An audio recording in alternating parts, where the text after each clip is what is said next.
সুপ্রিয় দর্শক, আপনাদের সবাইকে স্বাগত জানাচ্ছি আমাদের শনিবারের নিয়মিত আয়োজন, আইন বিষয়ক আয়োজন ল এনফোর্সে। আশা করি আপনারা সবাই ভালো আছেন। বরাবরের মতোই আমি আপনাদের সাথে রয়েছি ব্যারিস্টার KJP কনক, এবং আমাদের সাথে আজকে আমাদের অতিথি হিসেবে জয়েন করেছেন, আপনারা এর আগেও দেখেছেন, পূর্ব লন্ডনের অতি পরিচিত মুখ, আইনজীবীদের মধ্যে অন্যতম এবং অত্যন্ত দক্ষ এবং অভিজ্ঞ একজন আইনজীবী, ব্যারিস্টার অ্যান্ড সলিসিটর নিজামুল হক। ভাই, আপনাকে স্বাগত আমাদের অনুষ্ঠানে।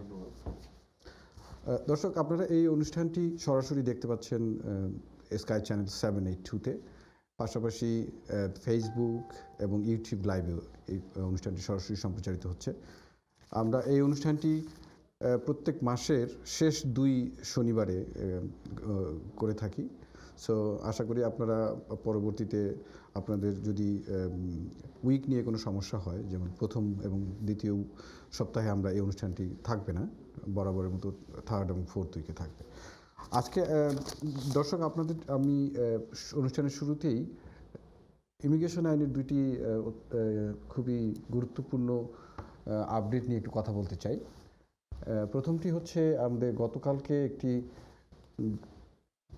রিপোর্ট এসছে যে চাইল্ড সিটিজেনশিপ ফি, যেটা এই মুহূর্তে রয়েছে 1012 পাউন্ড, এটাকে কোর্ট অফ অ্যাপিল আনলফুল ঘোষণা করেছে। বিকজ তাদের কথা মতো যে অ্যাডমিনিস্ট্রেটিভ কস্ট হোম অফিসের এই সব অ্যাপ্লিকেশনের ক্ষেত্রে 372 পাউন্ড, 372 পাউন্ডস, কিন্তু হোম অফিস এটা 640 পাউন্ড, আসলে এটা ওরা যে অ্যাপ্লিকেশন ফিটা নির্ধারণ করেছে সেটি 640 পাউন্ড নর্মাল ওনাদের অ্যাডমিনিস্ট্রেটিভ কস্টের চাইতেও বেশি।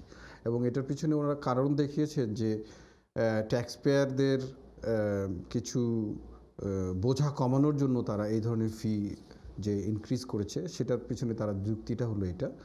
তো এই ক্ষেত্রে হাইকোর্ট একটা ডিসিশন দিয়েছিল আগে যে এই ফিটা, যে বর্ধিত ফিটা আসলে খুব বেশি হয়ে গেছে, এবং যেহেতু চিলড্রেনদের রাইট রয়েছে, যারা এলিজিবল তাদের যত দ্রুত সম্ভব সিটিজেনশিপ নেওয়া এবং তার যে সুবিধাগুলি পাওয়ার রাইট রয়েছে সেগুলি যাতে তাড়াতাড়ি সে পায়।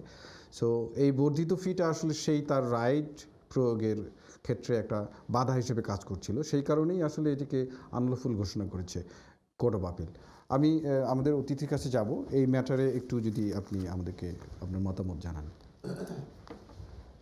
ইউকেতে অ্যাট এ টাইম তো কোনো অ্যাপ্লিকেশন ফি ছিল না, তো গ্রাজুয়ালি তারা ফি ইন্ট্রোডিউস করা হলো, এবং except asylum and human rights, pure human rights claim, সব ক্ষেত্রে এখন ফি প্রযোজ্য।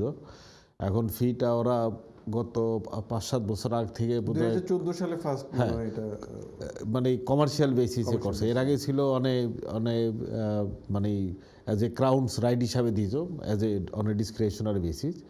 নাও it is in order to recover the full cost plus, not only the full cost plus, যার জন্য কস্ট একটু very high, like Canadian and Australian style.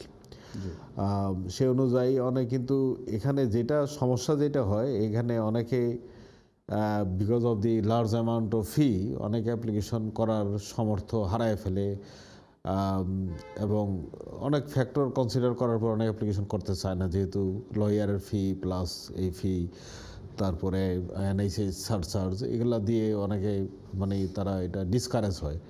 যাই হোক, এই ফিটা মানে এতটা হওয়া উচিত না, এটা আমরা লয়াররা সবসময় প্রোটেস্ট করে আসছি, চ্যারিটি অর্গানাইজেশন তারাও প্রোটেস্ট করে আসছে।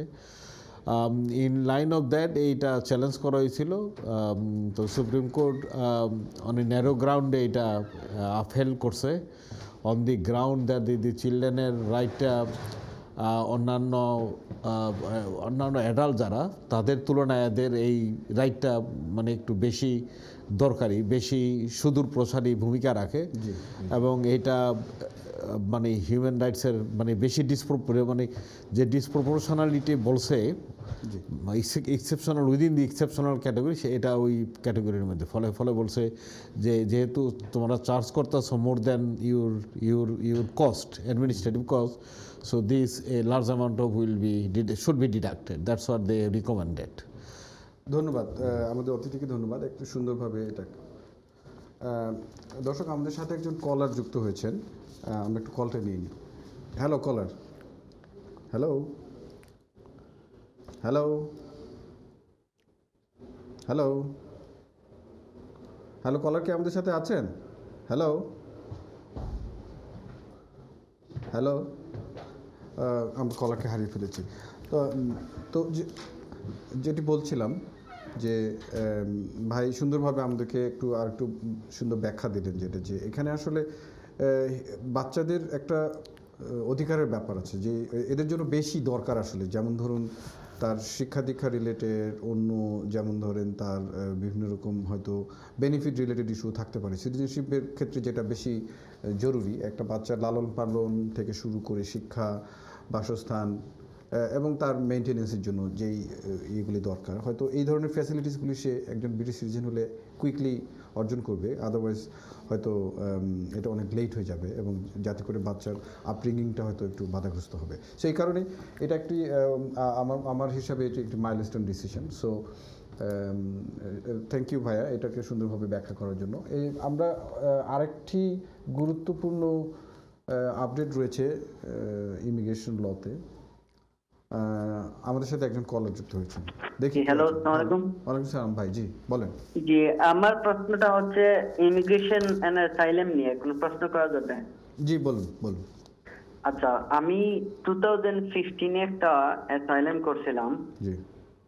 তো অ্যাসাইলামটার ডিসিশনটা খুব উইদিন 1 মান্থে দেওয়ার পরে আবার ডিসিশন ক্যান্সেল করা হয়েছিল। তারপর কিছু ডকুমেন্ট, মেডিকেল রিপোর্ট এন্ড আমার দেশের ট্রান্সলেটেড কপি সহ একটা ফার্দার রিপ্রেজেন্টেশন দেওয়ার জন্য বলছে হোম অফিস। তো 2016 আমি এটা দিছিলাম। জি। তো ফার্দার রিপ্রেজেন্টেশনটা তারা পাইছে বলতে কোনো দেয় নাই। 2019 আমারে তারা ডিসিশন দিছে। দেওয়ার পরে 2016 যে ফার্দার রিপ্রেজেন্টেশনের ডকুমেন্ট বা মেডিকেল রিপোর্ট দিছিলাম এগুলা কিছুই পাইছে বলে ইমিগ্রেশন হিস্ট্রিতে মেনশন করে নাই। আচ্ছা, বুঝতে পারতেছেন? এখন আমার কেসটা রিফিউজ করছে। মেইন রিজন হচ্ছে যে বাংলাদেশে গেলে আমার কোন ভয় সেফ আছে, বিকজ আমি ওই পরিমাণের বড় লিডার না আর কি। আচ্ছা আচ্ছা। আমার মানে কি বলে রাজনৈতিক এটা বিশ্বাস করছে এই দেশে এবং বাংলাদেশে, বাট বলছে হাইলি রিস্ক না। আচ্ছা, আমার প্রশ্ন হচ্ছে এখানে এখন আমার আপিল গ্রাউন্ডে আছে কেসটা, এখনো আপিল আমি পেন্ডিং করছি, এখনো জাজমেন্ট হয় নাই। তো medical report, medical expert report immigration rule 35 আন্ডারে একজন এক্সপার্ট রিপোর্ট আমারে দিছিলেন চ্যারিটি অর্গানাইজেশনের মাধ্যমে। ওই রিপোর্টটা আমি 16 দিছি, বাট আবার আমি 2019 কিছু ডকুমেন্ট চাইছিল, ওইটা প্রেজেন্ট করছিলাম। তো ওইটার বেসিসে ওরা ওটা রিভিউজ করছে, বলছে যে মেডিকেল রিপোর্টটায় আমি মেডিকেল ডাক্তারের কাছে একভাবে স্টেটমেন্ট দিছি যে আমাকে অ্যাটাক করা হয়েছে নাইফ দিয়ে, আর হোম অফিসের সাবস্টেন্টিভ ইন্টারভিউ বলছে আমি যে স্টিক দিয়ে আমার হাতে ইনজুরি করা হয়েছে। এটা কি আসলে হয়েছিল নাকি এরকম? হ্যাঁ, ইনজুরি হয়েছে, এটা ঠিক আছে, মেডিকেলের ডক্টরেট এগ্রি করছে এবং আমার এভিডেন্স আছে। না না, আমি জিজ্ঞেস করছি যে আপনি ইন্টারভিউর সময় একরকম আর স্টেটমেন্টে কি আরেকরকম আসলেই বলছেন কিনা? আসলে বলছি আমার একটু কথার মধ্যে আছে যে নাইফ এন্ড স্টিক দুইটা দিয়ে আমার অ্যাটাক করা হয়েছে। আচ্ছা। আর মেডিকেলের ডক্টর যিনি উনি আমার কোন ইন্টারভিউটার ছাড়া আমার ইন্টারভিউ নিছিল। আচ্ছা, বুঝতে পারছি। জি, আপনি এগুলো কি ব্যাখ্যা করেছিলেন আপনার এখন যে অ্যাপিল করেছেন এই জিনিসগুলো কি ব্যাখ্যা করেছেন? এখনো জাস্ট পেন্ডিং করছে, এখনো ওরা ডাইরেকশন দেয় নাই, বান্ডিল নেয় নাই। আচ্ছা আচ্ছা, বুঝতে পারছি। ঠিক আছে, তো আপনার এখন স্পেসিফিক প্রশ্নটা আমাকে একটু বলেন। আমার স্পেসিফিক প্রশ্নটা হচ্ছে 2016 এর যে further representation are lots of document যেগুলো দিছিলাম এরা তারা পায় নাই, এটার উপরে আপিল গ্রাউন্ডে আমার কতটুকু রাইট হবে? আর যে আমার মেডিকেল গ্রাউন্ডে যে ওদের যে পয়েন্টটা ধরছে যে ইন্টারভিউ এবং মেডিকেল ডক্টরের কাছে যে এক ধরনের একটু উল্টো পাল্টা হয়েছে কথাটা, তো এইটা কিভাবে কভার করা যায়? বিকজ মেডিকেল ডক্টর উনি বলছে আমার ইন্টারপ্রিটার ছাড়া উনি স্টেটমেন্ট নিছিল। আচ্ছা, ওকে, ওর ইংলিশ। ঠিক আছে ভাই, বুঝতে পারছি, ঠিক আছে, ওকে, আচ্ছা, ওকে, ধন্যবাদ, ভাই, আপনি দেখতে থাকুন। হ্যাঁ, অনসাম, আমি আমার অতিথির কাছে যাব যে ভাই এই ম্যাটারে আপনার মতামত কি হবে? ওনার তো যতটা বোঝা যাচ্ছে যে ক্রেডিবিলিটি গ্রাউন্ডে তার অ্যাপ্লিকেশনটা রিফিউজ হয়েছে এবং হোম অফিস মোস্ট প্রবলি এর সঙ্গে অ্যাড করেছে যে যেহেতু তোমার লো লেভেল প্রোফাইল, ফলে এই লেভেল অফ অ্যাক্টিভিটিসের জন্য হয়তো অথরিটি যে যে তার প্রতি যেভাবে ইন্টারেস্টেড হইলে পারসিকিউশনের মধ্যে পড়ে সেটার মধ্যে পড়বে না, অর্থাৎ he is not in risk of any persecution আপন রিটার্ন টু বাংলাদেশ। এখন তার মেডিকেল রিপোর্টে এবং তার যে ইন্টারভিউ রেকর্ড তার সঙ্গে কিছুটা গরমিল হোম অফিস আইডেন্টিফাই করছে। উনি বলছে মেডিকেল রিপোর্ট যখন প্রিপেয়ার করাইছে, প্রিপারেশনের যে ইন্টারভিউ ডক্টর সাহেব নিয়েছিলেন সেখানে ইন্টারপ্রিটার ছিল না। তো নর্মালি ওই ইন্টারভিউ করার পরে ওই উইদিন 5 days-এর মধ্যে একটা রিপ্রেজেন্টেশন করা যায়, if there is anything, any comment they want to make, the applicant wants to make, উনি সম্মত করেন, হ্যাঁ, সেটা যদি করে থাকে এক্সপ্লেনেশন দিয়ে থাকে যে due to the lack of interpreter or lack of communication between myself and the medical doctor, the reflection might not be the as it should have been.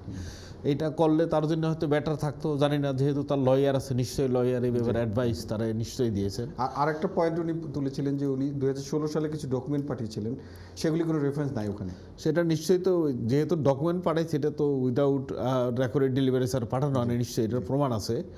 সেটা যেহেতু পায় না, ওইগুলো ফার্দার কপি দিয়ে দিলেও পারলো না গ্রাউন্ডের সঙ্গে, অথবা যখন স্টেটমেন্ট দেয় তখন ওগুলো পাশাপাশি যদি উনি হয়তো যদি পোস্টাল রিসিপ্টটা যদি ওই সময়, হ্যাঁ, সেটা তো নিশ্চয়ই আছে, হ্যাঁ, রেকর্ডেড ডেলিভারি নাম্বারটা দিলে এবং ট্রাক উইদিন 6 মান্থের মধ্যে রয়্যাল মেলে ট্রাক করে যদি রেকর্ড রেখে থাকে তাহলে তো ভালো, আর যদি না থাকে রয়্যাল মেলে হয়তো এখন বলতে পারবে না।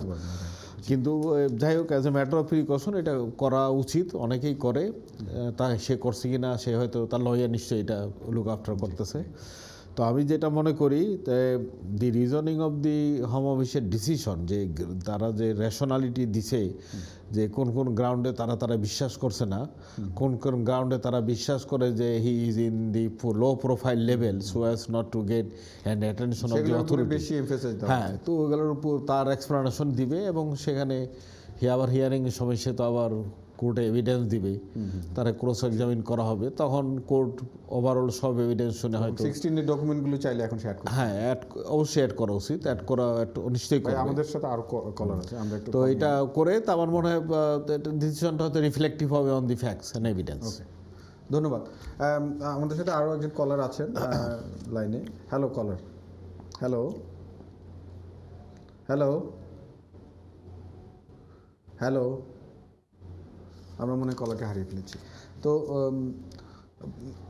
আমরা আরেকটা ইমিগ্রেশন আপডেট নিয়ে কথা বলছিলাম।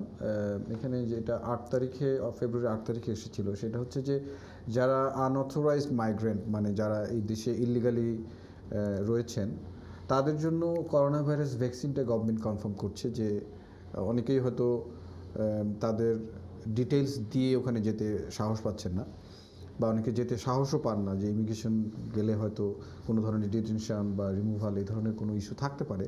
তো এই কারণে হয়তো অনেকে যেতে ভয় পাচ্ছেন। তো সেই এখানে গভর্নমেন্ট 8ই ফেব্রুয়ারি আমাদের ইয়েতে আমরা দেখতে পাচ্ছি যে এখানে একটা ডিক্লারেশন দিয়েছে যে তাদের জন্য তারা করোনা ভাইরাসের যে ভ্যাকসিনটা আছে এটা ওপেন করে দিচ্ছে এবং এখানে ভয় পাওয়ার কিছু নাই। তো আমি আমাদের অতিথির কাছে যাব যে এই ম্যাটারে যদি আরেকটু আমাদের ব্যাখ্যা বা কোনো ধরনের সুবিধা অসুবিধাগুলি যদি একটু আলোচনা করেন। এখানে যেটা হয়েছে, হোম অফিস একটা সার্কুলার দিয়ে ক্লারিফাই করেছে যে তারা কোনো এনফোর্সমেন্ট অ্যাকশন নেবে না যদি কোনো ইলিগাল মাইগ্রেন্ট শো আপ করে ফর ভ্যাকসিন পারপাস। বর্তমান আইন অনুযায়ী যারা আনডকুমেন্টেড মাইগ্রেন্টদের ডাক্তারের রেজিস্ট্রেশন করারও সমস্যা আছে, কিন্তু যদি কেউ রেজিস্ট্রেশন আন্ডার দি ওল্ড প্রসেসে করে থাকে তারা তো নিশ্চয়ই ভাই একজন কলার ওয়েট করছে, আমরা একটা কলটা নিই, তারপর আবার ফিরে আসছি। হ্যালো কলার, হ্যালো, ওয়ালাইকুম সালাম ভাই, জি বলেন। জি, আমি কিছুটা আগে একটা ফোন দিয়েছিলাম, আমার আরেকটা প্রশ্ন ছিল। আচ্ছা জি বলেন। প্রশ্নটা হচ্ছে যে আমার ফাদার এই দেশে আছে আপনার 16 ইয়ার থেকে, বুঝছেন, 2005 আসছিল। তো আপনার ফাদার? হ্যাঁ হ্যাঁ। আচ্ছা। তো উনি একটা অ্যাসাইলাম করছিলেন। তো ইন্টারভিউ নেওয়ার পরে তারা মানে ওনার অ্যাসাইলামটা বিশ্বাস করে নাই, কোনো আপিল রাইট দেয় নাই, না দিয়ে আর কি আনফাউন্ডেড বলে দিছিল আজ থেকে 5 বছর পূর্বে। তা এখন উনি চাইতেছেন নতুন করে একটা অ্যাপ্লিকেশন করার জন্য, ওনার বয়স আবার 65 ওভার আর কি। এরকম কোনো ওয়ে আছে যে ওনার কোনো আনাদার কোনো অ্যাপ্লিকেশন পেন্ডিং করা যাবে হিউম্যান রাইট বা অ্যাসাইলামের গ্রাউন্ডে? আচ্ছা, ওনার অ্যাসাইলামটা কিসের উপর ছিল, কোন বেসিসে? আনফাউন্ডেড বলতে না না, আপনার ফাদার কি বলেছিল যে কি সমস্যা ছিল দেশে? ওনার বাংলাদেশে ওনার প্রবলেম আছে, পলিটিক্যালি ইনভলভ ছিল। উনি বাদী হয়ে মামলা করছেন, উনি মামলা করার পরে দেশে সুবিচার পান, দেশ ছেড়ে চলে আসছেন। আরেকটা আমি আরো দু একটা প্রশ্ন করি আপনাকে, আপনার ফাদার কি ধরনের ডকুমেন্ট ওখানে প্রডিউস করেছিল এতে ইন্টারভিউ সময়? উনি জেনুইন একটা মামলা ছিল, যারা ওনার লোকালে যারা ওনাকে অ্যাটাক করছিল আর কি, মারধর করছিল, ওটার উপরে একটা ডকুমেন্ট দিছিল আর মেম্বারশিপ দিছিল আর কি। আচ্ছা, তো ওই যে কেসটা বললেন জেনুইন কেস, তো ওই কেসের কি কোনো রায় আছে আপনাদের পক্ষে বিপক্ষে? এই রায়টা উনি দেশ থেকে আসার পরে এই মামলাটা মানে হোল্ড করে রাখা হয়েছে, এখনো কোনো মীমাংসায় যায় নাই। আজ থেকে 20 বছর হয়ে গেছে অলরেডি, এখনো কোনো মীমাংসা হয়নি? জি না। আচ্ছা, তার মানে আপনারা চাইলে এখনো ওইটার আপডেট বের করতে পারবেন যে হ্যাঁ ওইটা এখনো হ্যাঁ, পেন্ডিং? চাইলে আপডেট বের করা যাবে, আপডেট বের করা যাবে। আচ্ছা, আর উনি বর্তমানে কি করেন, মানে উনি এখানে বর্তমানে কিছু করেন না, উনি আছেন এই দেশে। পলিটিক্যালি কোনোভাবে ইনভলভ আছেন কিনা? হ্যাঁ, ইনভলভ আছেন, তো আপনারা বুঝতেই পারতেছেন ওই দেশে প্রবাসে হওয়ার পরে তো তেমন কোনো ইয়ে থাকে না। তো লন্ডনে একটা মেম্বারশিপের কাগজ দেওয়া ওই সময় দেওয়া হয়েছিল না, ওই সময় এটা দেওয়া হয় নাই। আচ্ছা আচ্ছা আচ্ছা, বুঝতে পারছি, ঠিক আছে, আপনি শুনতে থাকুন। কিছু করা যাবে না এটা। জি জি, ওকে, শুনতে থাকুন ভাইয়া। এখানে আমরা কি যেহেতু উনি ওনার অ্যাসাইলাম প্রসেস অলরেডি এক্সস্টেড হয়ে গেছে, আমার যতটা আমি বুঝতে পারলাম, কারণ অনেক দিন হয়েছে এক্সস্টেড হয়ে যাওয়ার এই কথা।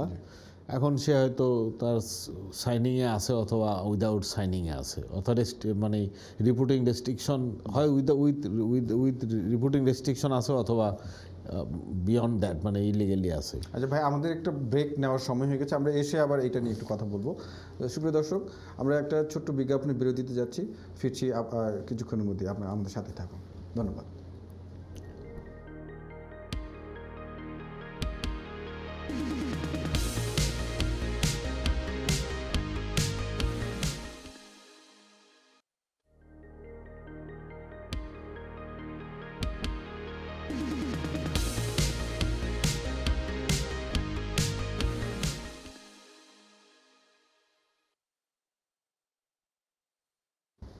সুপ্রিয় দর্শক, আপনাদের সবাইকে আবারও স্বাগত জানাচ্ছি আমাদের নিয়মিত আয়োজন ল ইন ফোর্সে। আমরা আমরা যারা নতুন জয়েন করছেন আমাদের সাথে তাদেরকে একটু জানিয়ে রাখি, আমাদের স্ক্রিনের সামনে একটি নাম্বার রয়েছে, আপনারা চাইলে আপনাদের কোনো প্রশ্ন থাকলে সেই নাম্বারে ফোন করে স্টুডিওতে আমাদের সাথে সরাসরি কথা বলতে পারেন। সো আপনারা যদি চান তাহলে এই নাম্বারে ফোন করুন প্লিজ। আর আমরা যেটা নিয়ে কথা বলছিলাম এর আগে, যে আমাদের আমাদের একজন কলার ছিলেন, তার একটা প্রশ্নের উত্তর আমরা দিচ্ছিলাম। ভদ্রলোক তার আব্বার সম্বন্ধে অর্থাৎ তার ফাদার সম্বন্ধে প্রশ্ন করছে। ফাদার অনেক দিন আগে আসছে এবং সে অ্যাসাইলাম প্রসেস এক্সস্ট করছে। সে যদি ফিয়ারটা এখনও মনে করে যে আছে, ডিসপাইট দি ফ্যাক্ট যে তার অ্যাপ্লিকেশন রিফিউজ হয়েছে, অর্থাৎ অ্যাপ্লিকেশন রিফিউজ হওয়া সত্ত্বেও যদি মনে করে যে তার গ্রাউন্ডস অফ বাংলাদেশে যাওয়া যে রিস্কি যে বলতেছে, পারসিকিউশনের কথা যে বলতেছেন, সেটা যদি এখনও এক্সিস্ট থাকে এবং সেই ব্যাপারে যদি তার আপ টু ডেটেড কিছু কাগজপত্র থাকে যে authority is still wanting him, number one is not wanting him হইলে হবে না, but there should be more than that. কারণ আমার মনে হয় এখানে এই অনলাইনে তো এত কিছু বলা যায় না, এগুলো তো কাগজপত্রের ম্যাটার, ডকুমেন্টসের ম্যাটার। আর অ্যাসেস ক্রেডিবিলিটি ম্যাটার আছে, অনেকগুলি ম্যাটার আছে, এগুলো অ্যাসেস করা দরকার। তার সঙ্গে কথা বললে হয়তো বোঝা যাবে আগের প্রসেসটা কিভাবে গেছে, কি ক্রেডিবিলিটি ফাইন্ডিং ছিল, সে আপিল করেছিল কিনা, এগুলো সবই Lacking করার গুলি পর হয়তো বোঝা যাবে, হ্যাঁ, কি কি তো lacking যদি অর্থাৎ ক্লিয়ার যদি নিউ এভিডেন্স থাকে, দেন ফ্রেশ অ্যাপ্লিকেশন ও fresh representation can be made, home office can reconsider it. আর আগের ওই যে ফি সম্বন্ধে বলেছিল, ফি না, ওই যে ভ্যাকসিনেশনের কথা, ইলিগাল মাইগ্রেন্ট যারা, অর্থাৎ যারা অলরেডি রেজিস্টার্ড আছে তারা তো they are in touch with the NHS, আর যারা এখনও ওইভাবে রেজিস্ট্রি হতে পারে না because of their undocumented status, তাদের এখন ইচ্ছা করলে তারা তাদেরকে এইটার রিপোর্ট করা হবে না, অর্থাৎ রিপোর্ট করলে হোম অফিস তাদেরকে আটকাবে না। আগে যেমন আটকাইতো, অর্থাৎ রেজিস্ট্রি করতে গেলে এটা একটা অব্লিগেশন আছে on the part of the doctor or anybody, even if the accountant they are under obligation to report to some extent, যদি না তাদের প্রফেশনাল ইন্টিগ্রিটির বাইরে যায়। হ্যাঁ, ফলে ওইটা মানে এইটা অ্যাসিওরেন্স যে তারা they should be in contact with the authority so that they can be vaccinated. কারণ ভ্যাকসিনেশনটা হইল সোসাইটির জন্য দরকার, it is not only for him, of course his or her protection is required, but the society also deserve that society should be protected from them as well. Yes. On that basis, Home Office good gesture একটা policy outline করেছে তার ওয়েবসাইটে। ধন্যবাদ ভাইয়া।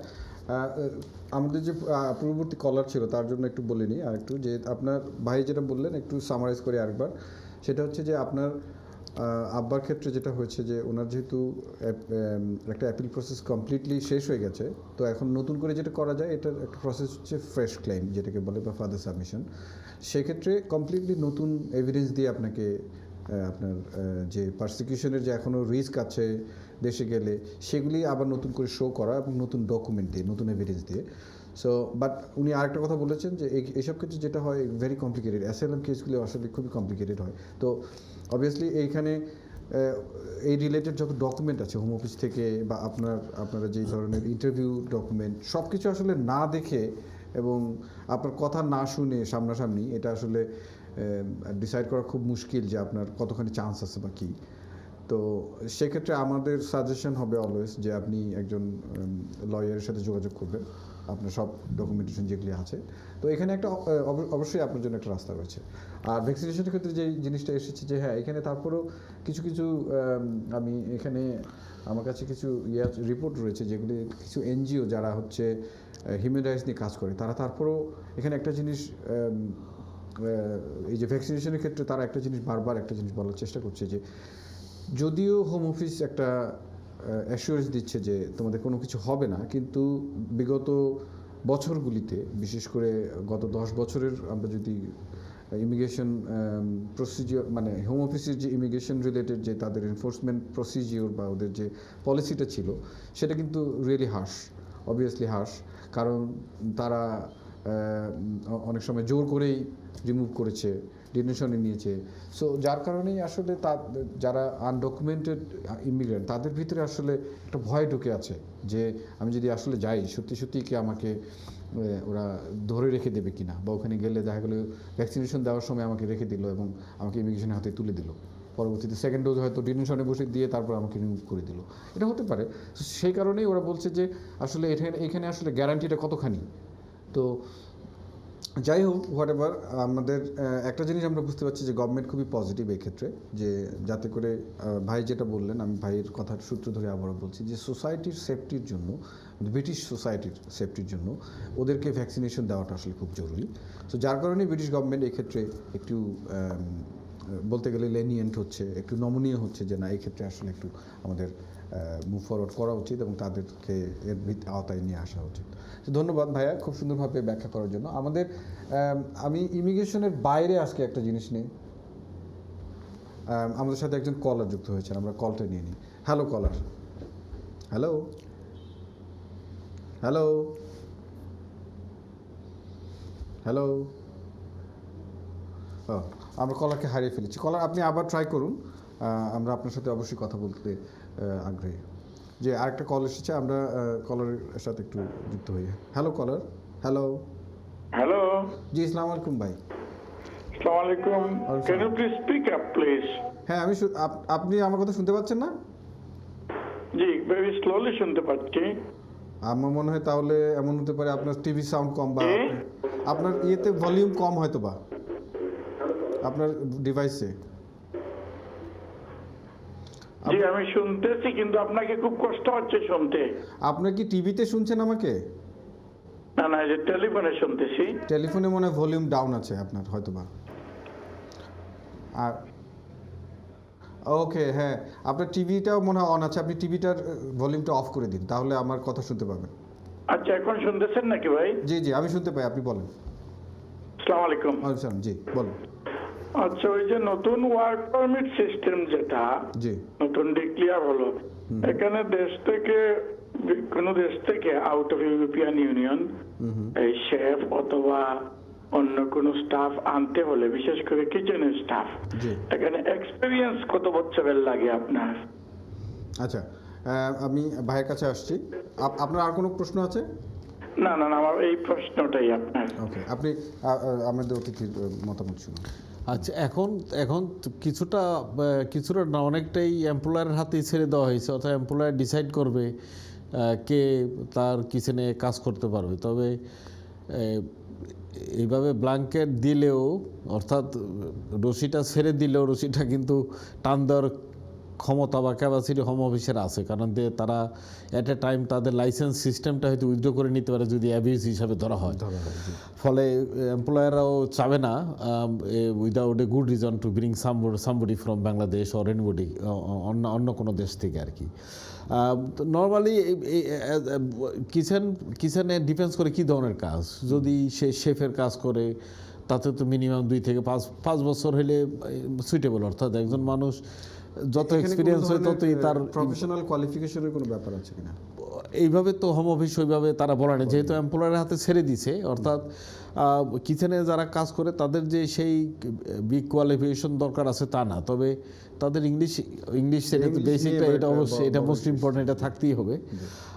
এটা সব ক্ষেত্রে প্রযোজ্য এখন নতুন করে B1 অ্যাড করেছে। হ্যাঁ ওইটাও মানে আর লেভেল, হ্যাঁ লেভেলটা একটু বাড়াইছে আর কি। আগে যেমন A1 ছিল, এখন লেভেলটা বাড়াইছে। অর্থাৎ তার ইংলিশ প্রফিসিয়েন্সিটা, অর্থাৎ ইংলিশ বলার এবং আন্ডারস্ট্যান্ড করার, রিড করার, একটা অর্ডার দিলে সে অর্ডারটা রিড করার, পারসিভ করার যে ক্যাপাসিটিটা তার থাকতে হবে, সেইটাই মোস্ট ইম্পর্টেন্ট হিসাবে দেখে তার। আর বাকিটা এমপ্লয়ের হাতে ছেড়ে রিজনেবল হলো। কিন্তু এমপ্লয়ার যেহেতু তারা লাইসেন্স নেয় এবং সেই লাইসেন্সটা যদি তারা অ্যাবিউজ করে, অর্থাৎ উইদাউট এ গুড রিজন তারা দেশে থেকে আনে as in order two for the purpose of bringing someone যদি হয়, এটা পরবর্তী টাইমে ধরা পড়ে, তাহলে তাদের সেই যে লাইসেন্সিং যে ক্যাপাসিটিটা সেটা হয়তো উইথড্র করে নিতে পারে।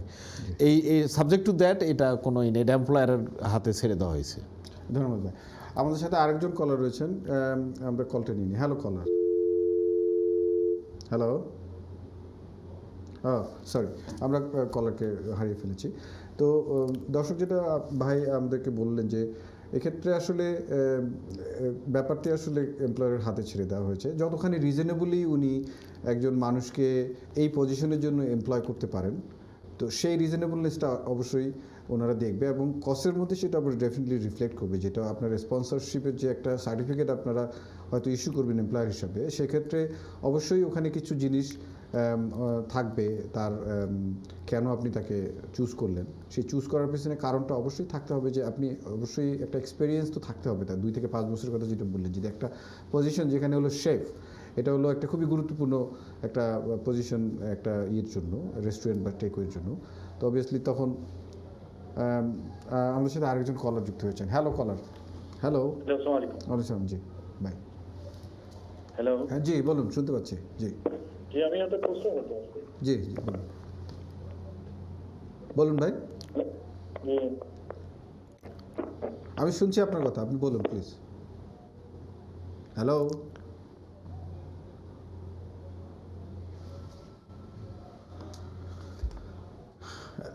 আমি দর্শকদের জন্য একটু বলতে চাই যে কলার যারা আপনারা আমাদেরকে ফোন করছেন, তারা আপনারা একটু টিভির সাউন্ডটা ভলিউমটা অফ করে আমাদের সাথে কথা বলুন, তাহলে আমাদের কলার মনে ফিরে এসেছে। দেখি কে আছেন লাইনে। হ্যালো।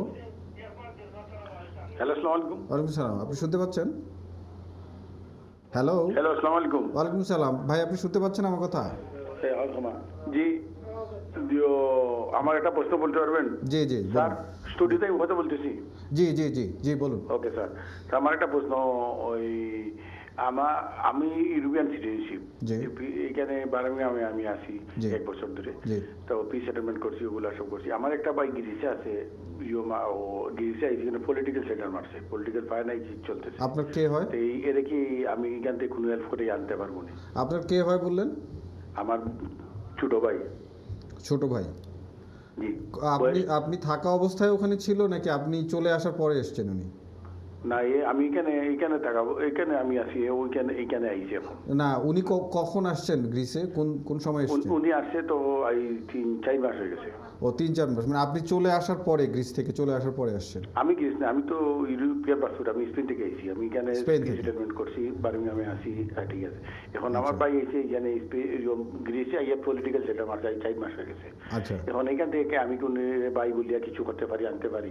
আচ্ছা, ঠিক আছে। আপনার প্রশ্ন আমরা পেয়েছি। আমি যাচ্ছি আমাদের অতিথির কাছে যে এই ম্যাটারে উনি কী বলছেন। আমি যতটা আপনি যে এক্সপ্লানেশন যে বর্ণনা দিলেন তাতে আমি তো ইউরোপিয়ান যে রেগুলেশন অনুযায়ী, অর্থাৎ এখন তো ইমিগ্রেশন আইন অনুযায়ী আপনি কোনো ইয়ের মধ্যে ক্যাটাগরির মধ্যে পড়তেছে না আপনার ভাই, যেহেতু সে অ্যাডাল্ট, আমি অ্যাসিউম করতেছি অ্যাডাল্ট, এবং যেহেতু গ্রিসে এখনও তার অ্যাসাইলাম ক্লেমটা পেন্ডিং আছে, তো গ্রিস থেকে ইউরোপের যে কোনো দেশে যাওয়া তার যদিও border open, but obviously border routine check হয়, তখন হয়তো তারা আটকাতে পারে আর কি। তো আর ইউকের ক্ষেত্রে তো এখন totally border close for the, মানে ফ্রি মুভমেন্টটা এখন নাই। আগে যেমন উইদিন দি বাউন্ডারির মধ্যে কোনো চেক ছাড়া, মানে ন্যাশনালিটি চেক ছাড়াই আসতে পারতো, কিন্তু পুলিশ ভেরিফিকেশন তো সবসময় ছিল, এটা থাকতো, মানে ডাবল চেক করতো। তার মানে সত্যি কথা বলতে যে ওনার আসলে সেরকম কোনো অপশন নাই না, আমার কাছে মনে হচ্ছে না। দর্শক, আপনি হয়তো বুঝতে পেরেছেন যে এখানে আপনার ফ্যামিলি মেম্বার হিসেবে আনতে গেলে সবার আগে যেটা দরকার ছিল আসলে আপনার, যদি আমি যে কারণে আপনাকে প্রথমে প্রশ্নটা করেছিলাম, আপনি থাকা অবস্থায় উনি এসেছিলেন কিনা, আপনার সাথে উনি ওই দেশে ছিলেন কিনা ফার্স্ট। কিন্তু আপনি আসার অনেক পরে এসেছেন এবং ওনারা অলরেডি আরেকটা অ্যাপ্লিকেশন পেন্ডিং হয়ে গেছে। অ্যান্ড বাই দিস টাইম যখন আপনার ব্রেক্সিট হয়ে গেল, এখন আসলে ওইভাবে এক্সটেন্ডেড ফ্যামিলি মেম্বার হিসেবে করতো, কিন্তু সেটাও তো নাই এখন। হ্যাঁ, সেটাও আসলে খুব একটা মানে ভালো অপশন হবে না, হবেই না ইনফ্যাক্ট। সো আপনার আসলে সেই ধরনের কোনো অপশন নেই আপনার ফ্যামিলি মেম্বারসে নিয়ে আসার জন্য। ধন্যবাদ ভাই। আগের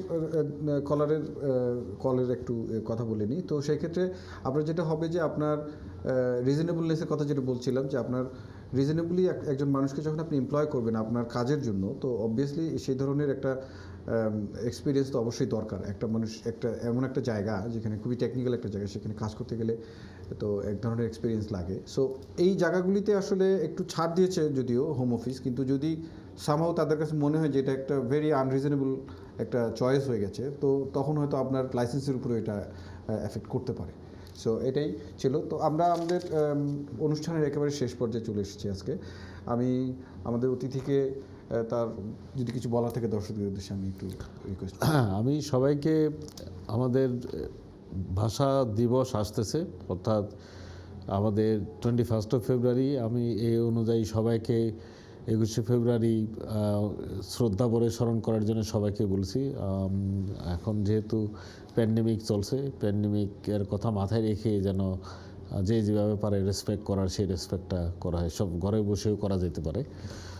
আর সবাইকে বলবো, যাদের কোনো লিগ্যাল ইস্যু থাকে তা নর্মালি এই ওপেন অ্যাডভাইস ফলো না করে ফেস টু ফেস অ্যাডভাইস নিয়ে কাগজপত্র দেখিয়ে কাজ করা উচিত আর কি। ফলে জিনিসটা প্রপারলি রিপ্রেজেন্টেড হওয়া উচিত আর কি, সেটাই বলবো আর কি। ওকে, ধন্যবাদ ভাই। আমরা একেবারে শেষ পর্যায়ে চলে এসেছি। সুপ্রিয় দর্শক, ভাই যেরকম বলছিলেন যে এটা 21 মাস আমাদের বাংলা ভাষার জন্য আমাদের শহীদরা যারা প্রাণ দিয়েছেন তাদের প্রতি শ্রদ্ধা ভরে আমি তাদেরকে স্মরণ করছি এবং আজকের মতো আমি বিদায় নিচ্ছি। আপনারা ভালো থাকবেন, সুস্থ থাকবেন। ধন্যবাদ।